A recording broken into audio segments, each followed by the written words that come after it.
Queridos amigos, sejam muito bem-vindos a mais um vídeo aqui no canal Poptopia. No vídeo de hoje vamos falar sobre a saga dos X-Men número 31, a edição emblemática, essa capa já simbólica aqui do Jim Lee para uma história que já caiu no imaginário popular, que é os Cavaleiros de Madripoor, envolvendo ali Wolverine, Capitão América, Viúva Negra. Comentarei sobre esta edição e sobre quantas vezes essa história já foi republicada aqui no Brasil, né? Acho que é uma das histórias preferidas da Panini, ela já republicou em diversos formatos. Antes de entrar no review, e eu vou me dedicar muito para esse review para não virar apenas mais uma sessão de elogios ao trabalho de Chris Claremont e Jim Lee, eu quero dizer que nós estamos entrando na última semana de campanha de Texas Kid My Bro, o primeiro lançamento da editora Poptopia, e é muito importante que você apoie o nosso lançamento para que a gente seja bem sucedido nessa primeira campanha de estreia, né?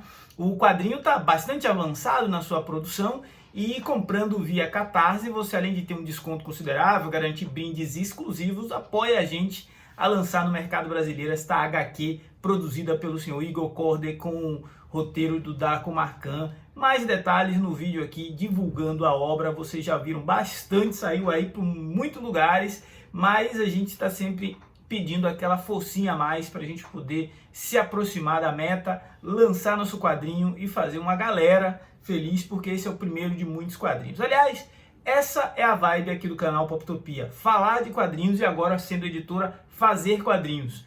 Não existe espaço na nossa agenda para polêmicas vazias, para teorias da conspiração e nem para bate-boca de internet. Portanto, este canal tem na sua essência resenhas de quadrinhos, na maioria das vezes comprados, adquiridos, né? Alguns quadrinhos enviados sim por parcerias, mas essencialmente a gente fala sobre quadrinho. Eu não fico aqui especulando e nem levantando teoria de coisas que não existem, ou resmungando da vida, ou reclamando das decisões editoriais. A gente comenta assim alguma coisa ou outra, analisa assim lançamentos e oportunidades e coisas que poderiam ser feitas, mas o foco sempre vai ser quadrinhos. Não vai rolar bate-boca com qualquer canal que seja aqui neste que vocês falam, ok? Saga dos X-Men, número 31, é uma edição com capa cartão, 144 páginas, o preço de capa é R$ 39,90 e traz edições de Uncanny X-Men, número 267, 268 e 269, mais o Anual do Quarteto Fantástico, número 23, e o Anual dos Novos Mutantes, número 6. Pois é, aqui o mix é um mix de aproveitamento altíssimo, porque a gente vai ter aqui muito boas histórias, né? Para começar, uma história onde o arco do Gambit com a Tempestade vai se concluir, né? Pelo menos vai se encaminhar para uma conclusão, onde a gente vai ver o Gambit atuando ali no resgate da Tempestade, na batalha que ela vinha tendo contra a Babá e o Fazedor de Órfãos. Isso começou na edição anterior, se conclui nessa, mas de uma maneira que a gente fica muito sem saber qual que seria o destino da Tempestade, né? Esse é um quadrinho que eu fiquei pensando nessas páginas, eu fiquei lembrando desse layout, eu fiquei lembrando dessa proposta aqui que na verdade, o Will Cipotácio, né, desenhou o Gambit nas suas primeiras edições, e eu tinha ficado no meu imaginário de que essa história já se desenhada pelo Jim Lee, né? E não foi. Ela é uma história justamente desenhada pelo Will Cipotácio com os roteiros do Chris Claremont, né? E é essa edição que abre para, como eu já disse, apresentar de uma vez por todas a definição dessa treta da Tempestade ter sido transformada em criança pela Babá, para que a Babá pudesse, de alguma maneira, manipular essa mutante poderosíssima, né? Durante toda a passagem do Chris Claremont à frente dos X-Men, ele estabeleceu a Aurora Monroe como uma das suas principais protagonistas, como uma das principais personagens.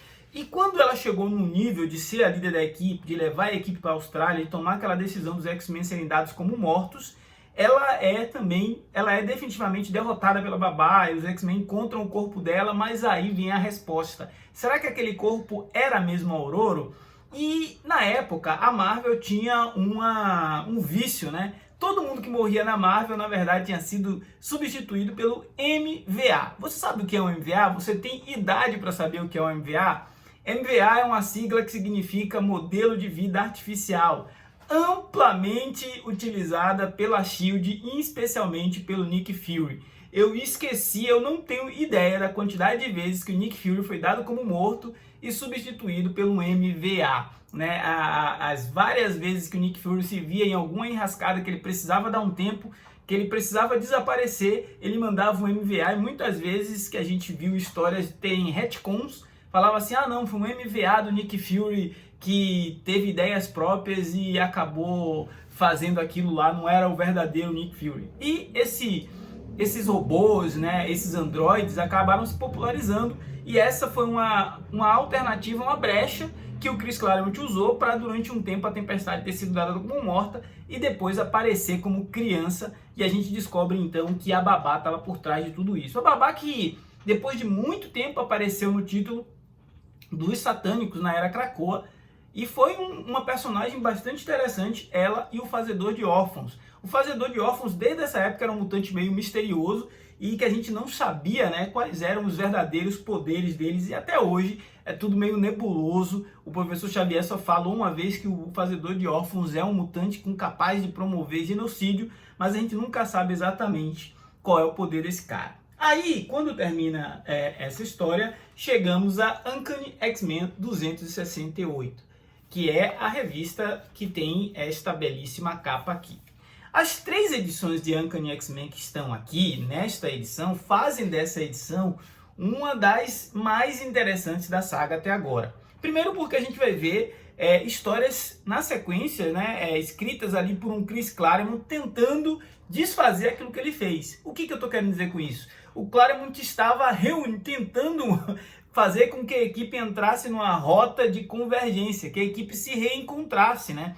Cada um dos X-Men estava em um canto, e é a partir daí que a gente vai ver essa Cavaleiros de Madripoor contar uma aventura que se passa em 2 linhas temporais. No passado, um jovem Logan encontra um altivo Steve Rogers em busca de resgatar uma promissora jovem que tinha sido sequestrada, e a gente vai descobrir que mais para frente ela é a Natasha Romanoff. No presente, a gente vai ver Wolverine, Psylocke e Jubileu ainda em Madripoor lidando também com uma missão que envolvia ajudar, né, a Viúva Negra. É uma história que mostra elas todas muito bem desenhadas, todas muito sexy, o Capitão América muito robusto, enfim, era o estilo Jim Lee chegando para ficar, né? O Jim Lee tomou a Marvel de assalto, especialmente os títulos de X-Men. E por quê? Porque são páginas que você lê e fica encantado, são páginas que você lê e você diz assim, meu Deus, esse cara é um monstro da narrativa. Na sequência, a edição 269 já é aquela edição que trata de separar, né, a Vampira e a Miss Marvel, também com desenhos de Jim Lee, e levá-la diretamente para a Terra Selvagem, que é o plot que depois a gente vai ver se desenvolver com a participação do Eric Lehnsherr, o Magneto. Até aqui é 100% de aproveitamento, tá? Agora, é preciso ficar atento. Essas mesmas histórias já foram publicadas algumas vezes, né? Como eu disse anteriormente, essa história da saga dos X-Men, desde o número 30, ela já havia sido publicada aqui neste encadernado. Então quem tem, por exemplo, Gênese Mutante, que saiu em 2 volumes, já tem todo esse material, inclusive em papel de gramatura superior, né? Um papel aqui que é o couché, não é o papel offset. Então, essa história ela já foi publicada algumas vezes pela Panini e não para por aí, tá? Essa mesma história Cavaleiros de Madripoor já tinha sido publicada também, caso você tenha, né, essa edição, que é X-Men Grand Design. Esse aqui é o 3º volume. Faz um tempo que eu gravei o vídeo de X-Men Grand Design, eu estou pensando em reler X-Men Grand Design, e eu queria saber se a galera tem interesse de ver um review da coleção completa, né? Então ela também foi lançada, né? Esta edição de Uncanny X-Men foi lançada para complementar, para dar uma enchida de página aqui, nesta edição de X-Men Grand Design, nesse papel diferente, né? Um papel offset de muito boa gramatura, com um envelhecimento artificial, para dar uma sensação de que é um papel mais velho. Então, só aqui a gente já tem 3 versões da mesma história sendo publicadas em edições diferentes, né?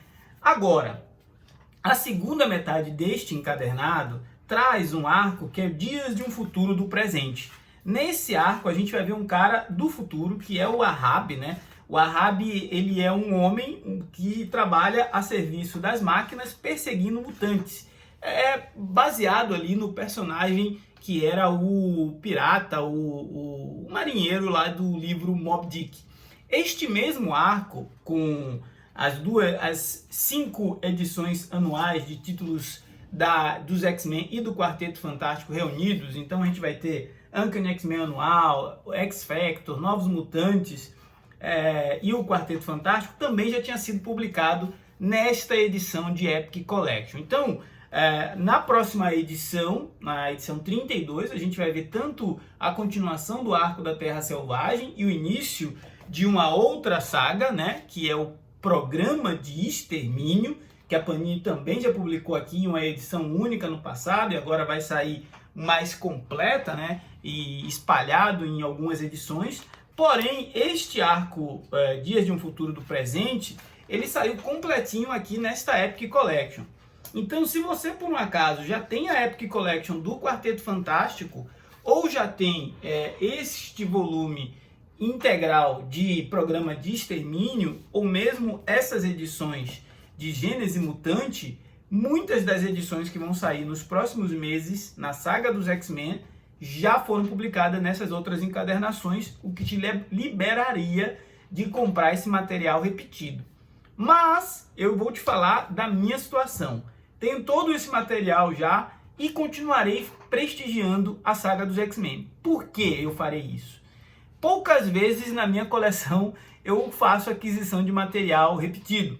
Mas a saga dos X-Men se transformou em um xodó, em algo que eu gosto muito e que eu vou fazer questão de ter completinha. Inclusive, vou aproveitar a promoção que está rolando na Panini nesse momento para pegar as edições respectivas ao Arco Inferno, que eu já tinha aqui naquelas edições que a Panini lançou anteriormente, mas para completar a saga dos X-Men eu vou fazer essa vermice de comprar um material repetido. Mas tudo isso para te dizer que este volume é um volume interessantíssimo, mais um volume importante dentro do cânone mutante, trazendo Dias de um Futuro do Presente, que dialoga com Dias de um Futuro Esquecido, que é um dos clássicos dos X-Men, e envolvendo ali um personagem que era para ser o futuro da franquia X, que é o Franklin Richards. Só nessa edição a gente vai ver a participação do Franklin Richards, a gente vai ver a participação do Ahab, dos Farejadores, dos Novos Mutantes já liderados pelo Cable, a Lila Cheney chega a aparecer, o Legião, a Carol Danvers, o elenco de peso, sem falar nos artistas e nos nomes envolvidos, né? Chris Claremont, Jim Lee, Walter Simonson, Luiz Simonson, Luiz Potássio, enfim, muita gente bacana para uma edição emblemática. Se você estava em dúvida se a saga dos X-Men 31 valia a pena, eu quero te dizer que vale muito. E se você vai ler isso pela primeira vez, meu amigo, se prepare. É o puro suco da mutandade. Esse foi o Poptopia de agora. Se não for inscrito, se inscreva. Afinal, falar de gibi é bom demais. Forte abraço. Até a próxima.